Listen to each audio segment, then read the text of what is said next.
বিরল রোগে আক্রান্ত হয়ে মৃত্যু যন্ত্রণায় ও মানবেতর জীবনযাপন করছেন মেধাবী শিক্ষার্থী আনোয়ার মিয়া। অভাবের সংসারে ধার দেনা আর সহায় সম্বল শেষটুকু বিক্রি করে একমাত্র ছেলের চিকিৎসা করাতে ব্যর্থ পরিবার। চিকিৎসক জানিয়েছেন, দেশের বাইরে উন্নত চিকিৎসা নিলে সুস্থ জীবনে ফিরবে আনোয়ার। টাঙ্গাইলের মির্জাপুর উপজেলার হাড়ভাঙ্গা গ্রামের কৃষক দম্পতির ছেলে আনোয়ার।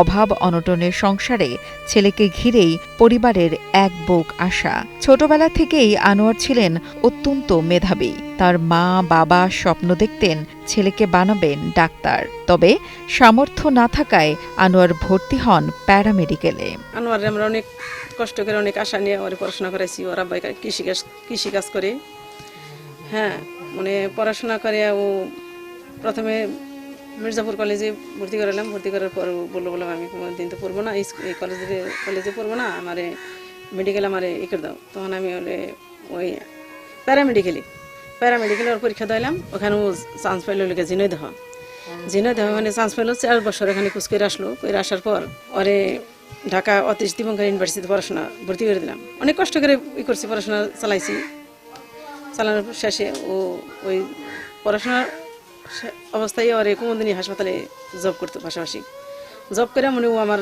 সংসারও চালাইতো। মনে যা ইনকাম করতো এদের আমার সংসার টুকটাকে চলতো, ওর পড়াশোনা চলতো।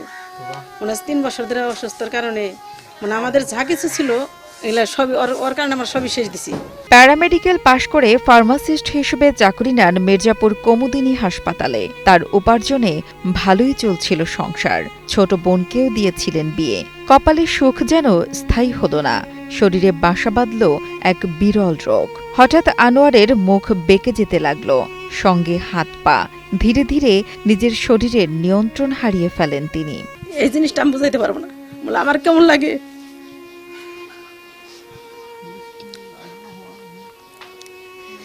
ছেলে যখন নিজের ঠোঁট নিজে কামড়ায়, পরে আমার বলে, মা আমি যখন 6-7 মাস ধরে ভাত খেয়ে নেই, আমার কষ্ট নেই। যখন আমার নিজের ঠোঁট নিজের জিহ্বা কামড় লাগে তখন আমার কলিজা ছিদ্র হয়ে যায়। তখন এই কথাটা বলি, এটা মনে হইলে আমার খারাপ লাগে খুব। বান্ডেল থাকলে প্রতি সেনমানিতে টাকা বাঁচবে। বিকাশ সেনমানি বান্ডেল কিনে জিতুন প্রতি লেনদেনে। শুরুতে দেশের বিভিন্ন হাসপাতালে ঘুরে রোগ নির্ণয় করতে না পেরে দিশেহারা হয়ে পড়ে আনোয়ারের পরিবার। শেষ সম্বল বিক্রি করে আত্মীয় স্বজনদের কাছ থেকে ধার দেনা করে উন্নত চিকিৎসার জন্য নিয়ে যান ভারতে। সেখানে চিকিৎসা নিয়ে জানতে পারেন শরীরে বাসা বেঁধেছে কয়েকটি বিরল রোগ এবং ব্রেন টিউমার। পরিপূর্ণ চিকিৎসা করাতে প্রয়োজন 8 থেকে 10 লাখ টাকা। পরে অসহায় পরিবার অর্থের অভাবে ছেলেকে নিয়ে দেশে ফিরে আসেন। ডাক্তারে আমারে বলছে বলে 4-5 লক্ষ রুপি, ইন্ডিয়ান 4-5 লক্ষ রুপি হলে ওর মাথার ভেন্টি অপারেশন করতে পারবেন, সেটা আমার বলেছে। তখন আমি ওখানে টাকা পয়সার এত টাকা নিয়েও যাই না, আমার কাছে ছিল না। তখন আমি নিয়ে আবার বাংলাদেশে চলে আসি। এখন আমি আশা ছাড়ি না, আমার মনে হয় আমার ছেলে অপারেশন করছে, লেখছে, অপারেশনটা করলে আমার মনে হয় ছেলেটা সুস্থ হবে। সরকারের কাছে আবেদন বলে আমার ছেলের জন্য কোনো সহযোগিতা যদি করে তাহলে আমার সবচেয়ে ভালো। দেশে বিত্তবান যারা আছে তারা সহযোগিতা করলে আমার সবচেয়ে ভালো। আনোয়ার একজন মেধাবী ছাত্র। উন্নত চিকিৎসা প্রয়োজন। সরকার ও দেশের বিত্তবানদের সহযোগিতার আহ্বান জানান স্থানীয়রা। আমাদের গ্রামের মধ্যে ও অনেক একটা ভালো ছেলে, ওর কথা বলে শেষ করা যাবে না। 3টি বছর যাবত জটিল রোগে আক্রান্ত।